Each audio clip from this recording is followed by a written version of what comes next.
The fire started as a quiet crackle behind the walls, the kind no one notices until it's already too late. On the 42nd floor of a glass and steel tower, where power usually lived and breathed in boardrooms and private offices, chaos arrived without warning. Smoke rolled through the corridors, alarms screamed, and people ran in every direction. In that moment, titles meant nothing. Wealth meant nothing. Survival was the only currency left. Daniel Cole was not supposed to be there. He was a single dad, 34 years old, exhausted from a double shift, and only inside the building because his car had broken down nearby. While waiting for roadside assistance, he'd stepped into the lobby to ask for water for his 6-year-old daughter, Lily, who sat outside on the curb drawing with a broken crayon. When the alarms went off, security began pushing people out. Daniel could have walked away. He should have walked away. But then he heard a scream from above. Most people ran down. Daniel ran up. He didn't think about Lily sitting outside. He didn't think about how he couldn't afford a hospital bill or how his life was already balanced on the edge of exhaustion. He just moved. Up the stairs, through thick smoke that burned his lungs and blurred his vision. Every step felt wrong, dangerous, insane. Yet something inside him refused to stop. On the 42nd floor, the heat was unbearable. Flames licked across the ceiling of a corner office, and the automatic sprinklers had failed. The fire had cut off the main exit. Inside that office, collapsed near a massive desk, was a woman in a tailored suit, coughing violently, her hair partially burned, her face streaked with soot. Daniel didn't know who she was. He didn't know she was one of the youngest CEOs in the country. He didn't know her name was Evelyn Hart, that she controlled billions, that her signature could move markets. All he saw was a human being who was about to die. He wrapped his jacket around his mouth, crawled low, and reached her. She was semi-conscious, trying and failing to stand. The fire roared louder, windows cracking under the pressure. Daniel pulled her up, slung her arm over his shoulder, and began dragging her toward the stairwell he'd come from. Halfway there, part of the ceiling collapsed. The impact knocked them both down. Daniel's shoulder took the brunt of it, pain exploding through his arm. Evelyn screamed once, then went silent again. Smoke poured in, thick and choking. The stairwell door was only a few feet away, but his body refused to cooperate. For a moment, he thought this was it. Then Lily's face flashed in his mind. With a sound that was half sob and half roar, Daniel forced himself up. He grabbed Evelyn again and stumbled forward, kicking the door open with what little strength he had left.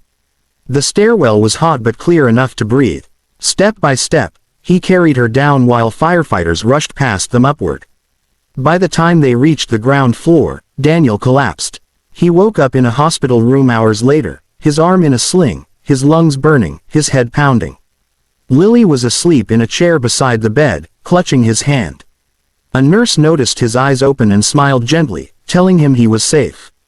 The woman he'd rescued was alive. In critical condition, but alive. Daniel nodded, relief washing over him, and then drifted back to sleep. He didn't expect to see her again.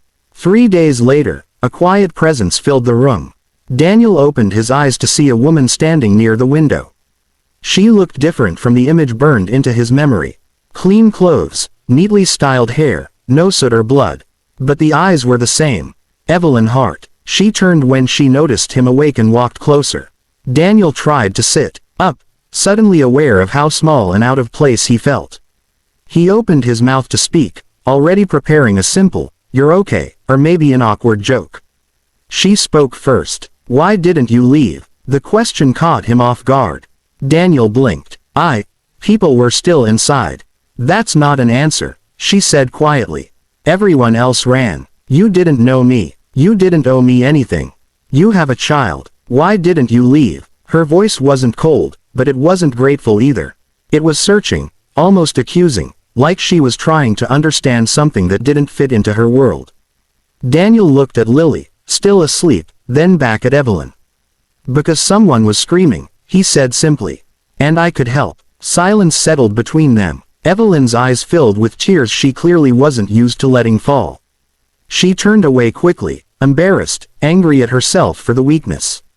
"Do you have any idea who I am?" she asked. "No," Daniel replied honestly. "Should I?" That was the moment something shifted inside her. Evelyn Hart had spent her life surrounded by people who wanted something from her. Investors, executives, politicians. Praise was constant, but it always came with an agenda. Gratitude was a performance. Loyalty was purchased. For the first time, someone had risked everything for her without knowing her name, her power, or her bank account. And he hadn't even asked for thanks. Over the next few days, Evelyn kept returning. Sometimes she brought coffee. Sometimes she just sat quietly while Daniel helped Lily with her homework. She learned he worked as a warehouse supervisor by night and a delivery driver by day. That his wife had passed away 3 years earlier. That every decision he made revolved around making sure Lily felt safe and loved. She also noticed the bills. They were stacked neatly on the small hospital table, unopened but impossible to ignore. Daniel tried to hide them, embarrassed, but Evelyn saw everything. Hospital costs, missed work, repair estimates for his car. The weight of survival pressed on him even in recovery. One afternoon, she finally spoke about it. "Let me help you," she said. Daniel shook his head immediately. "I didn't do it for money." "I know," she replied. "That's why I want to." He refused again, pride and fear tangled together. He didn't want to owe her anything. Evelyn didn't argue. She respected the boundary, even as it frustrated her.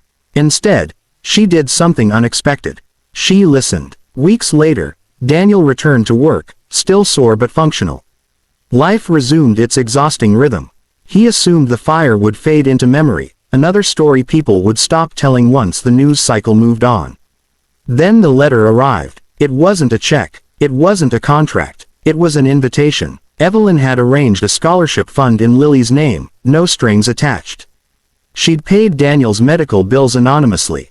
She'd even secured him a new job, better hours, better pay, by recommending him not as a hero, but as a man of integrity.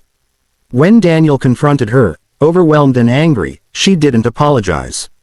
"You saved my life," she said.